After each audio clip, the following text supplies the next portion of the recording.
All right, guys, I've got some college football content for you today. This is what I'm going to call the quick picks. I've got 15 games I'm going to go through super quick. The last one is going to be the game of the week between Tennessee and Georgia. I'm going to spend a little bit more time on that one, but in general, all these games are going to go pretty fast, so let's get right into it. These first three games are all games that are happening tonight, and then the rest of the games are all games happening on Saturday. Let's start with North Texas at University of Texas San Antonio. UNT is a 1-point favorite over UTSA. I think this one's going to be a shootout. UTSA had a really impressive game recently. I'm picking the Roadrunners to win this one by 3 at home and keep their bowl hopes alive. Next up is UCLA at Washington. Washington is just a 4-point favorite tonight over UCLA, but their final game of the year is against number 1 Oregon. So if the Huskies want to go to a bowl game, they have to win this one over the Bruins. I do think they get the job done. I think they beat UCLA and reach a bowl game in Jed Fish's first season in Seattle. The last Friday night game I have here is Houston at Arizona. Arizona's had a struggling season. They've gone 3-6 this year. They need to win out to go to a bowl game. Houston is favored by just 1 point. The Cougars really coming alive at the end of the season. And I just don't like the way Arizona is playing. I think Houston goes on the road, wins this one by 3, and Arizona, after their breakout season last year, misses a bowl game this season. Now for the Saturday games. Number 3, Texas is on the road against Arkansas, and they are favored by 12. We've seen the Razorbacks at home already cause chaos this year as they upset Tennessee earlier in the year. However, I really like the way Texas is playing right now. It seems like Quinn Ewers has gotten his confidence back after that 5-touchdown game. I say Texas goes on the road, wins this one by 14.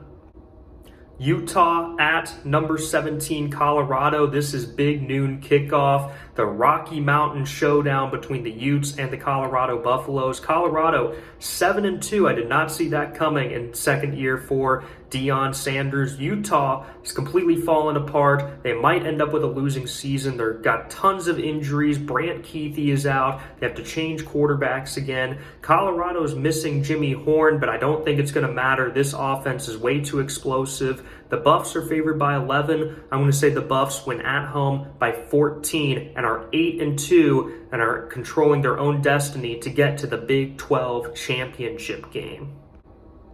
Next up is number 20 Clemson on the road against Pittsburgh. The Clemson Tigers season may possibly be over already after they suffered that shocking loss to Louisville. Pittsburgh as well, same thing after they got blown out by SMU. Both of them are currently out of the ACC title race.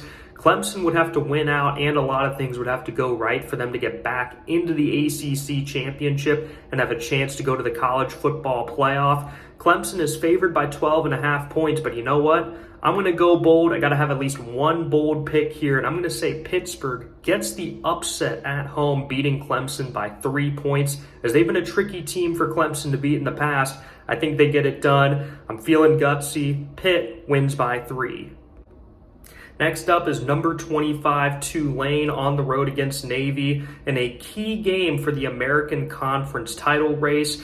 Tulane started the year 1-2, but they're on a 7-game winning streak. This offense has been red hot, and they are favored by 7 points as they go on the road to take on the Midshipmen. However, I'm predicting some chaos. I think Navy had a nice bounce-back win last week, and I'm saying Navy wins this game by 3 and snaps the 7-game winning streak that Tulane has.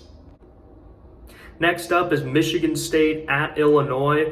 Illinois is only favored by 3 points at home. They've had a little bit of a struggle recently. However, their offense is way more explosive than the Spartans is at this time. I think Jonathan Smith is an amazing head coach, but I think Illinois wins at home by 7. Number 22, LSU at arch rival Florida. LSU is only favored by 4 points. This is a big opportunity for Billy Napier's squad. However, they've got a ton of injuries. I don't trust the Florida offense. LSU's offense is way better. I think this could be a struggle, but LSU finds a way to win by 3 in the Swamp.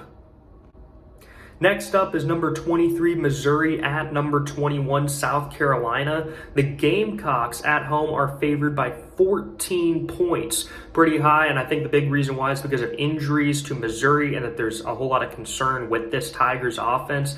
I agree with South Carolina winning on the backs of their elite defense, but I'm going to say they win by 10.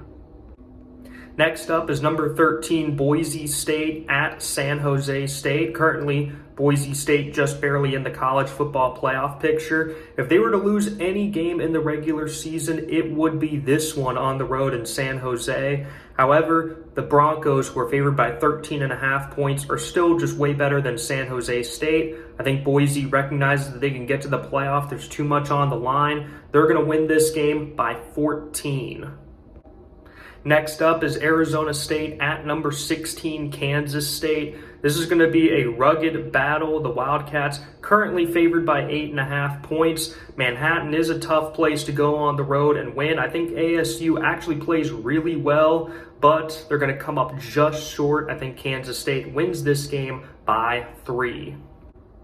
Cincinnati at Iowa State is next. Iowa State was 7-0, looking like a clear shot to the college football playoff, but now they've lost back-to-back games. Will they stop that losing streak? I think they will. They are favored by 10 points at home over Cincinnati. The Bearcats have an amazing offense, but the Cyclones have an amazing defense. I think at night in a cold Ames, Iowa environment, their team is going to play to their strengths and win a rugged game by 7. Kansas at number 6 BYU. Interesting thing about this game, the Cougars are only favored by 2.5 points despite being ranked number 6 in the country, and Kansas only have 3 wins on the year. Why is that happening? Well, because Kansas has a red-hot offense and they seem to be figuring things out. However, their quarterback Jalen Daniels can have a bit of a turnover problem. I think BYU is feeling disrespected by this spread, and I think they're going to come out and win this game by 7 or more. And finally, the game of the week, number 7 Tennessee at number 12 Georgia. Georgia's backs are against the wall. They have 2 losses. They're currently outside of the college football playoff, but that's going to be a major motivator for this team. And as a result, the bettors have Georgia favored by 9.5 points. Tennessee is one of the best running backs in the entire country in Dylan Sampson. They're going to try to lean on him in this game, but Georgia also knows that, and they have an elite front 7 that's going to try to shut Sampson down. Meanwhile, on the other side, Georgia's offense has really been struggling badly. Carson Beck has been turning the ball over like crazy recently. He does not look like a first-round quarterback pick as of right now. Maybe he figures things out at home. He's not really in sync with his receivers. So this Tennessee defense is going to make things really, really difficult, as this might be the best defense Georgia has played all season. I think this ends up being a very low-scoring game. Unfortunately, I don't fully trust the Tennessee offense either. Nico hasn't exactly been playing lights out, and he missed the second half of that game against Mississippi State. He will be good to go for this one, but I'm worried that he is not going to play all that great in this game. Georgia, I believe, unfortunately, will win this game by 10, keep their college football playoff hopes alive, and then Tennessee will just have to win out against UTEP and Vanderbilt and then see where everything else lies, and maybe a 10-2 record, good enough to get into the playoff. It's going to be very tight, and it will be interesting to see which teams they let in and which teams they leave out. Thank you guys so much for watching this. This may end up being a late upload because, unfortunately, uploading from the phone as opposed to the laptop takes several hours to get to YouTube, unfortunately. But next week I'll have a much better setup and things will be a lot better from there. Please make sure to like and subscribe if you enjoyed this content.